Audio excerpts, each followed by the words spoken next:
Hello everyone, welcome to my channel Prasanna's health and beauty. ఈ వీడియోలో sprouted రాగి floor ఏ విధంగా తయారు చేసుకోవాలో చూపించబోతున్నాను. స్ప్రౌటెడ్ రాగి ఫ్లోర్ తయారు చేసుకోవడం కోసం ముందుగా ఒక గిన్నె తీసుకొని అందులో రాగులను యాడ్ చేసుకొని ఈ రాగులని 2 నుంచి 3 సార్లు తప్పనిసరిగా శుభ్రంగా కడుక్కోవాలి. నేను రాగులను కడిగి తీసుకొని వచ్చాను. ఇప్పుడు ఇందులో వాటర్ యాడ్ చేసి మినిమం 8 నుంచి 10 గంటలు నానబెట్టుకోవాలి. 10 గంటల తరువాత ఒక్కసారి మూత తీసి చూద్దాం. ఒక్కసారి చూడండి, రాగులు చక్కగా నానిపోయాయి. ఇప్పుడు ఈ రాగులను మనం మొలక కట్టుకోవాలి. మొలక కట్టుకోవడం కోసం ఒక క్లాత్ తీసుకొని రాగుల నుంచి వాటర్ని సపరేట్ చేసి కేవలం రాగులను మాత్రమే ఈ క్లాత్లోకి వేసుకోవాలి. నెక్స్ట్ ఈ క్లాత్ని పూర్తిగా కవర్ చేసేసేయాలి. కవర్ చేసి ఒక గిన్నెలో పెట్టి లైట్గా కొంచెం గాలిపోయేలా ఉండే మూతను పెట్టుకోవాలి.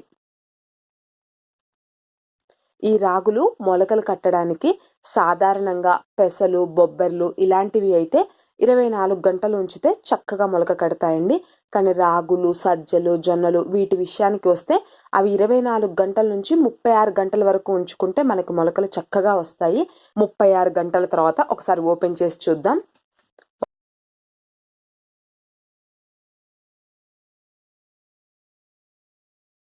చూడండి ఎంత చక్కగా వచ్చాయో మొలకలు. నెక్స్ట్ ఒక ప్లేట్ తీసుకొని అందులోకి ఈ మొలకల్ని ట్రాన్స్ఫర్ చేసుకోవాలి.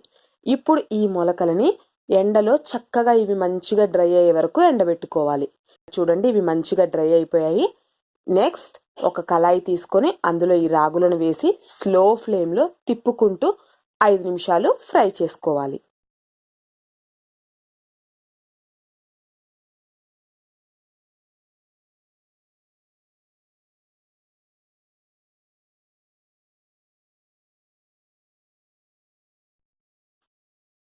ఐదు నిమిషాల తర్వాత ఇవి మంచిగా ఫ్రై అయిపోయాయి. స్టవ్ ఆఫ్ చేసేసి ఒక ప్లేట్లోకి తీసుకొని వీటిని పూర్తిగా చల్లారనివ్వాలి. ఇవి పూర్తిగా చల్లారిపోయాయి. ఇప్పుడు వీటిని మనం మిక్సీ జార్లోకి ట్రాన్స్ఫర్ చేసుకొని చక్కగా ఫైన్గా పౌడర్ చేసేసుకోవాలి. నేను పౌడర్ పట్టి తీసుకొని వచ్చాను. ఇప్పుడు ఈ రాగి పిండిని మనము జల్లించుకోవాలి. అలా జల్లించుకోవడం వల్ల ఫైన్గా ఉన్న పౌడర్ మనకి కిందికి వస్తుంది. ఏదైనా సరిగా మిక్స్ అవ్వకపోతే మళ్ళీ మనం అగైన్ ఈ ప్రాసెస్ని రిపీట్ చేసుకోవచ్చు. చక్కగా మిక్స్ అవ్వని రాగులంతా పైనే ఉన్నాయి. అగైన్ ఈ ప్రాసెస్ని రిపీట్ చేసి దీన్ని మిక్సీ పట్టుకొని సేమ్ ఇదే విధంగా జల్లించుకోవాలి. స్ప్రౌటెడ్ రాగి ఫ్లోర్ రెడీ అయిపోయింది. స్ప్రౌటెడ్ రాగి ఫ్లోర్ పిల్లలకి 7వ నెల వయసు వచ్చిన దగ్గర నుంచి పెద్ద వాళ్ళ వరకు కూడా ఈ విధంగా రాగి ఫ్లోర్ ప్రిపేర్ చేసుకొని దీంతో మాల్ట్ తయారు చేసుకొని తీసుకోవచ్చు. చాలా మంచిదండి. రాగులలో ముఖ్యంగా కాల్షియం, ఐరన్ అనేది ఎక్కువగా ఉంటుంది. దానితో పాటు రాగులని ఆహారంలో భాగంగా చేసుకోవడం వల్ల మనకి కలిగే ఆరోగ్య ప్రయోజనాల గురించి ఆల్రెడీ మన ఛానల్లో ఒక వీడియో ఉంది, ఒక్కసారి చెక్ చేయండి.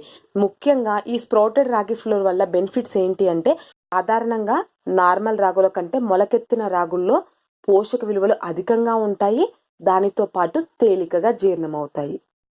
ఈ వీడియోలో నేను షేర్ చేసిన స్ప్రౌటెడ్ రాగి ఫ్లోర్ మీకు నచ్చినట్లయితే లైక్ చేయండి, కామెంట్ చేయండి, మీ ఫ్రెండ్స్తో షేర్ చేయండి. ఇలాంటి మరిన్ని అప్డేట్స్ కోసం నా ఛానల్ని సబ్స్క్రైబ్ చేసుకోండి. దానితో పాటు పక్కనే ఉండే బెల్ ఐకాన్ని క్లిక్ చేయండి. ఫర్దర్గా నేను అప్లోడ్ చేసే వీడియోస్ నోటిఫికేషన్ అనేది ముందుగా మీకు తెలుస్తుంది. Thank you so much for watching this video. Please watch and subscribe my channel. Thank you.